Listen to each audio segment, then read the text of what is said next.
All right, well, good day, and we got a pretty interesting story here today. So while our president stands impeached for something that it's becoming more and more clear that he did not do, we have people like the leader of the Boogaloo Boys out there admitting to the fact that they breached the Capitol, and unless we're to believe that Antifa, BLM, and the Boogaloo Boys are now under the command of President Trump, I think it's becoming more and more obvious that President Trump had little or nothing to do with the riot at the Capitol on January the 6th. So let's take a look at this. Let's take a look at this guy's own admission, and you can decide if you think that President Trump had anything to do with this.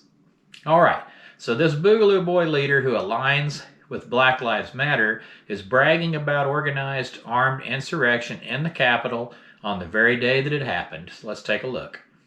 As you know, the left and their allies in the media, amongst others, have always perpetrated or claimed that Trump perpetrated the insurrection on the U.S. Capitol. But the Gateway Pundit has obtained archived tweets from Mike Dunn, leader of the Boogaloo Boys, an anti-government, anti-Trump group whose adherents call for a revolution toppling the federal government. As rioters roamed the U.S. Capitol, Dunn boasted on Twitter about Boogaloo fire teams being employed inside the Capitol building to taunt tyrants like Trump. Funny that the Boogaloo Boys have no trouble being on Twitter, is it? Very strange. So Boogaloo Boy teams have been activated in Virginia, and we currently have 5 fire teams inside the Capitol and 7 more outside, Dunn tweeted. So the Boogaloo Boys' goal of swarming the House of Representatives and the Senate was to revel in the breach of security while mocking the defenses that protect tyrants, whether that be Trump or others, Dunn said. Following the assault on the Capitol, Dunn issued a statement on Parler, and he claimed credit for organizing the breach. The official statement reads, "Boogaloo Boys associated with the Last Sons of Liberty played an important part in the breach of the Capitol. Any moment to be used to throw a middle finger to tyranny should be capitalized on. Yesterday, when presented with that moment, undercover boys went to work to hype up the people." So right here we see that they're just more agent provocateurs. They go into a crowd, and anytime you get a mob, you can easily get mob mentality. So whatever Trump supporters were there, they did their best to whip them into a frenzy and kind of join teams with them, because the truth of the matter is, this group, the Boogaloo Boys, they don't care nothing about Biden either, as you'll see in a moment. So working alongside of others, the Last Sons not being solely responsible for the events that took place, a breach was made into the building which is rightfully ours to walk in as we please because our taxes paid for it. Well, I got news for you. That's not quite how it works. The video posted is pieced from several of our boys who provided overwatch along with direction. So these people were leaders providing overwatch. They were giving directions. They were leading. They were leaders in this thing. This thing was planned. It was not planned by President Trump. It was not planned by President Trump supporters. I've yet to see tweets. I've yet to see things on Parler where Trump supporters are taking any credit for this. And there are some out there that might. I mean, obviously, some people believe that there's a storm coming, and that storm, they would probably be proud to say, hey, you know, we did this or we did that. But I'm not seeing a whole lot of that. But I am seeing a whole lot of Antifa, BLM, some of these terrorist organizations like to take credit, and they like to fess up because it brings attention to their own movement.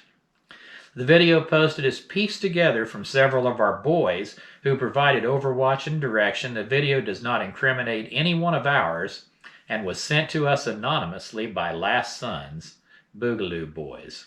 This is our footage. Mike Dunn. After Air Force veteran Ashley Babbitt was shot and killed in the Capitol, Dunn argued feds drew first blood years ago, which I'm not too sure exactly what he's talking about there, but I'm sure it has something to do with, you know, somebody getting shot somewhere at some point. And now they're fair game. So the feds are fair game according to him. We won't bend. Fair game now. Feds drew first blood, and that was what Mike Dunn tweeted. While establishing rhinos and Democrats in the mainstream media continue to blame Trump and his supporters for violent riots at the Capitol, they've completely ignored a January 8th Reuters interview in which Dunn admits 3 or 4 groups of loyalists under his command helped storm the Capitol and embraced the moment to strike against the government. Asked whether Boogaloos had planned the attack on the 6th, he told the publication, "Just know that there's more to come." Well, that doesn't sound at all ominous, does it? So the 22-year-old Boogaloo leader and Virginia resident bragged about infiltrating MAGA during the riot and scoffed at Trump supporters for adhering to the 6 p.m. citywide curfew for D.C. that was mandated on the 6th. After MAGA and others stormed the Capitol building in a moment of anger, which was cool, they retreated to hotels to comply with the curfew. "We obviously didn't. We stayed out in the streets until 12 o'clock, he tweeted.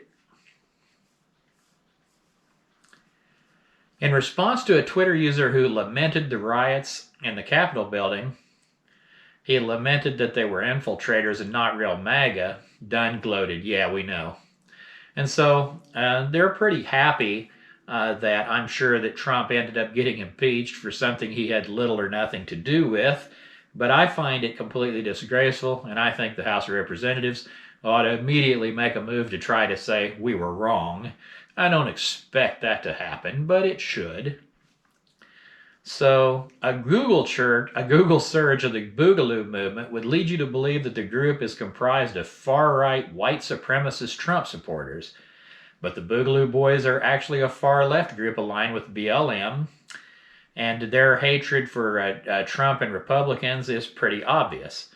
Mike Dunn again tweets, "Everyone calling us Trumpers, I am the one who led this march. I strongly dislike Trump and most Republicans in general, just as I dislike Biden and most Democrats. These people are anarchists. The Democrats that are stupid enough to think that Antifa and BLM are on their side are fools. These people are straight up anarchists / Marxists, communists, these kind of things. They don't want to hold hands with the Democrats. They don't want to have nothing to do with the Democrats. The Democrats are just a bunch of useful idiots for them."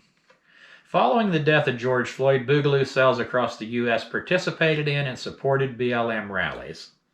There are many other tweets on here. I won't read them all to you. Just know that these tweets, they can be found on the Gateway Pundit. And this story, let's go up here and find out. This story was put out by a lady named Alicia Poe. I believe it is P-O-W-E. Might be Pow. I don't know. Apologies to you, Alicia. You did a fine article here. This is some very good information, and the Gateway Pundit is an outstanding news organization. They really put out a lot of informative news. They help conservatives really know what's going on. On Saturday, Dunn was spotted in front of the Virginia State Capitol holding a firearm, providing security for Black Lives Matter protesters, despite newly enacted legislations that ban guns at the Capitol. So why in the world do these things happen? So there's the lovely photo of these people in front of the Capitol. Amazing to me. How do these people not end up arrested by the FBI? Why are they not in jail? Why are they not being questioned? Why doesn't the mainstream media do anything with this? I mean, that's a pretty fascinating picture. But that's just the way it is. The left seems to be steeped in hypocrisy, while the right seems to be taking the blame for their actions. President Trump seems to be taking the blame for their actions. And so it'll be interesting to see what happens over these next few days. But I hope you guys stay tuned, and I will talk to you in a while.